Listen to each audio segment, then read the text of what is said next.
বীরভূমের বিখ্যাত জয়দেব কেঁদুলির মেলাতে দুর্গাপুর থেকে মোটামুটি 1 ঘন্টার রাস্তায় বাস জার্নিতে আমরা পৌঁছে গেছি এই বীরভূমের জয়দেব মেলাতে। তো চলো বীরভূমের জয়দেব মেলা ঘুরে দেখাবো আর সাথে বাউল গানও শোনাবো। তো কালকে পুণ্য স্নানের ভিডিও তোমাদের সাথে শেয়ার করব। যার সন্ধ্যে 5:30 ছুঁই। তো বীরভূমের এই জয়দেব কেঁদুলির মেলার ভিড় শুরু হয়ে গেছে। কালকে পুণ্য স্নান, তো সেই উপলক্ষে আজকে আমি চলে এসেছি এই বীরভূমের জয়দেব কেঁদুলির মেলাতে। শীতকাল, বাঙালির মন যে করে ঘুরু ঘুরু, না হয় সার্কাস না হয় মেলা।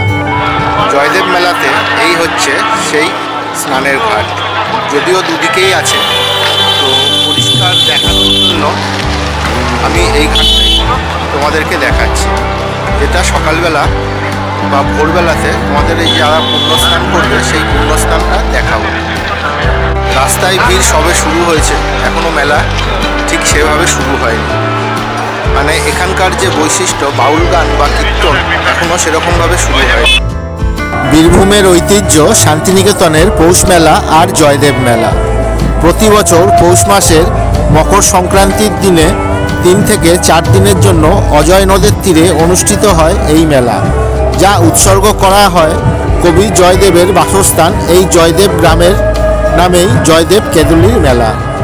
মেলায় বিভিন্ন আখড়া, আশ্রম ও সরকারি মঞ্চে অনুষ্ঠিত হয় বাউল গান, কীর্তন, হরিনাম ও নানান সাংস্কৃতিক অনুষ্ঠান।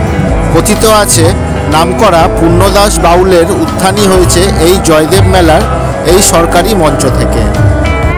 তার চেয়েও বড় কথা, নামকরা নামজাদা অনেক বাউল শিল্পী ও কীর্তন শিল্পী বিনা পারিশ্রমিকে সঙ্গীত অনুষ্ঠান পরিবেশন করে এই জয়দেব মেলাতে 3 দিন ধরে। সেই জয়দেব কেঁদুলির মেলা দেখতেই আজ আমি চলে এসেছি এই জয়দেব মেলাতে। দুর্গাপুর স্টেশন থেকে বাসে করে 1 ঘন্টার যাত্রাপথে পৌঁছেছি এখানে। বাস ভাড়া 40 টাকা নিয়েছে। এছাড়াও সিউড়ি, পাণ্ডবেশ্বর, ইলামবাজার, বোলপুর, উকরা, রামপুরহাট, বর্ধমান থেকেও বাস ও নিজস্ব গাড়ি নিয়ে চলে আসতে পারো এই মেলা প্রাঙ্গণে। পার্কিংয়ের ব্যবস্থাও আছে। সবথেকে জরুরি হলো এই মেলাতে বাউল গান ও কীর্তন রাতের বেলায় তার নিজস্ব অস্তিত্ব, সংস্কৃতি ও জনপ্রিয়তা জানান দেয়। কেন সবাই পৌষ মাসে সংক্রান্তির দিনে লাখো লাখো পুণ্যার্থীর জনসমাগম হয় এই জয়দেব কেঁদুলির মেলাতে। দক্ষিণ 24 পরগনার আরেক জনপ্রিয় গঙ্গাসাগর মেলার মতোই এই পৌষ সংক্রান্তির পুণ্যলগ্নে পর্যটক ও ভক্ত সমাগম হয় এই জয়দেব মেলাতে গঙ্গাসাগরের মতো পুণ্য স্নান বা শাহী স্নান করার জন্য। এই অজয় নদের তীরেই তখন হয়ে ওঠে লাখ লাখ মানুষের পুণ্যক্ষেত্র বা পুণ্যের জায়গা। পুণ্যার্থী ও পর্যটক এই অজয় নদেই স্নান করে কবি জয়দেবের মন্দিরে পুজো দিয়ে চলে যান বাড়ির উদ্দেশ্যে। আরও অনেকে বাউল গান, কীর্তন ও সাংস্কৃতিক অনুষ্ঠান দেখা ও উপভোগ করার জন্য রাতে থেকে যায় কোনো আখড়া, বাউল মঞ্চ বা কীর্তন মঞ্চে। এই হচ্ছে অফিসিয়াল জয়দেব কেঁদুলির যে মেন মন্দির, সেই মন্দির যাওয়ার রাস্তা। ঘড়িতে বাজে মোটামুটি 6টা, ভিড় শুরু হয়ে গেছে।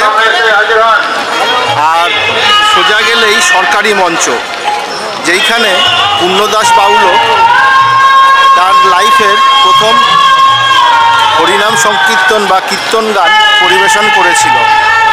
আর এই রাস্তার সামনেই আছে পুলিশের সহায়তা কেন্দ্র আর ফার্স্ট এডের বা প্রাথমিক চিকিৎসা করার জন্য সব কিছু। আর এই যে বাঁদিকে যে বাজারগুলো দেখতে পাচ্ছ, সেই বাঁদিকের বাজারগুলো হচ্ছে পার্মানেন্ট বাজার। এই হচ্ছে অফিসিয়ালি জয়দেব কেঁদুলির মেলা। আর এই যে যেটা দেখতে পাচ্ছ সেটাই হচ্ছে অফিসিয়ালি জয়দেব কেঁদুলির সরকারি মঞ্চ।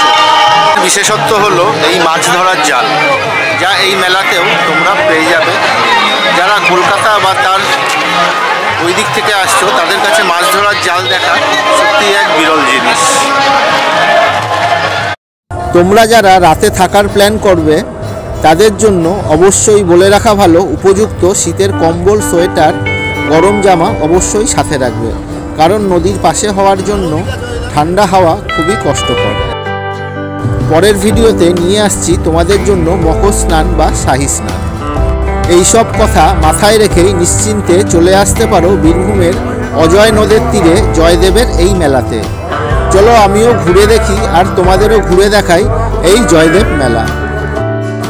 ভিডিওটা ভালো লাগলে একটা লাইক করো, কমেন্ট করে জানাও তোমার কেমন লাগলো, আর ভিডিওটা বন্ধু বা আত্মীয় স্বজনের সাথে শেয়ার করে তাদেরও দেখার সুযোগ করে দাও।